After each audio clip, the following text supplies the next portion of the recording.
Halo teman-teman, di sini kita akan membahas tentang analisis aktivitas investasi antar perusahaan.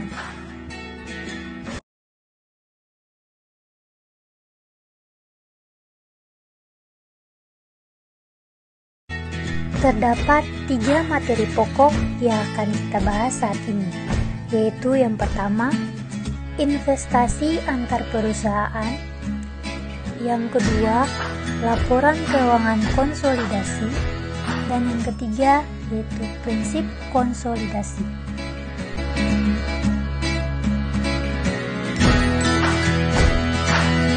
Materi yang akan kita bahas pertama yaitu investasi antar perusahaan.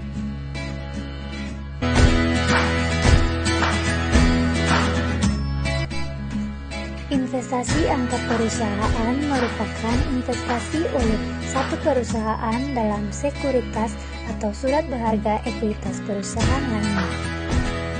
Terdapat beragam alasan mengapa suatu perusahaan melakukan investasi antar perusahaan atau membeli pengendalian atas perusahaan lain.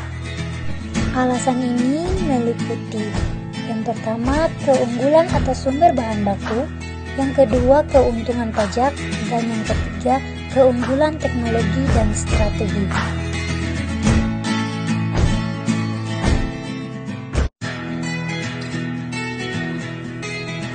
Metode bagi induk perusahaan untuk mencatat kepemilikannya dalam anak perusahaan terbagi menjadi 2 metode, yaitu yang pertama, laporan keuangan konsolidasi, dan yang kedua, metode akuntansi ekuitas.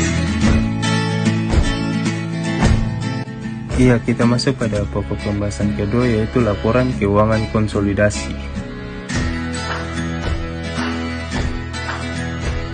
Laporan keuangan konsolidasi atau Consolidated Financial Statement melaporkan hasil operasi dan kondisi keuangan induk perusahaan berikut anak perusahaannya dalam satu set laporan keuangan.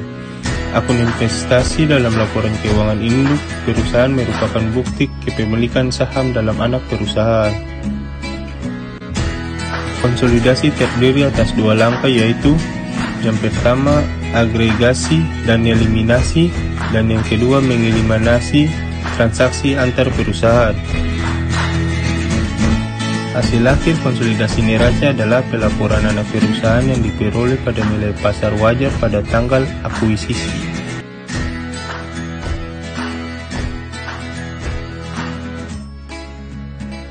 Kita masuk pada materi yang terakhir, yaitu prinsip konsolidasi.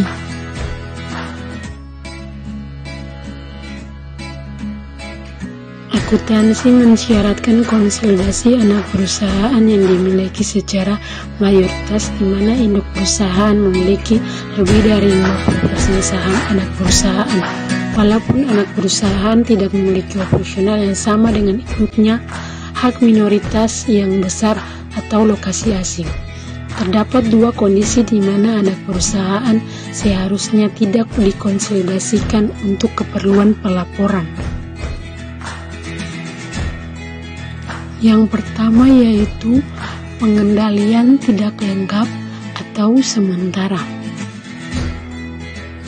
Konsolidasi tidak tepat jika pengendalian bersifat sementara. Pengendalian tidak berada di tangan pemilik mayoritas atau jika anak perusahaan akan dihapuskan. Yang kedua yaitu laba tidak pasti. Jika terdapat ketidakpastian yang tinggi tentang peningkatan ekuitas anak perusahaan telah dicatat sebagai akrual pada induk perusahaan, konsolidasi bukanlah hal yang tepat. Contoh ketidakpastian yang tinggi adalah ketika terdapat batasan konversi atas mata uang asing atau atas penerimaan laba luar negeri. Pengendalian atas perusahaan lain dapat diartikan sebagai kemampuan untuk mengarahkan dan mengatur kebijakan yang menjadi pedoman aktivitas sehari-hari untuk meningkatkan manfaat dan membatasi kerugian dari aktivitas bersangkutan. Sebagai konsekuensi kriteria pengendalian tersebut, perusahaan dengan kepemilikan kurang dari 50% akan dikonsolidasikan. Saat ini banyak perusahaan yang seharusnya dikonsolidasi jika mencermati arti pengendalian tersebut.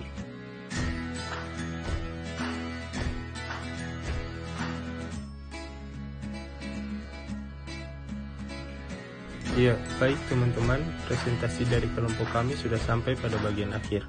Selama presentasi, kelompok kami telah membahas investasi antar perusahaan, laporan keuangan konsolidasi, dan prinsip konsolidasi. Sekian dan terima kasih.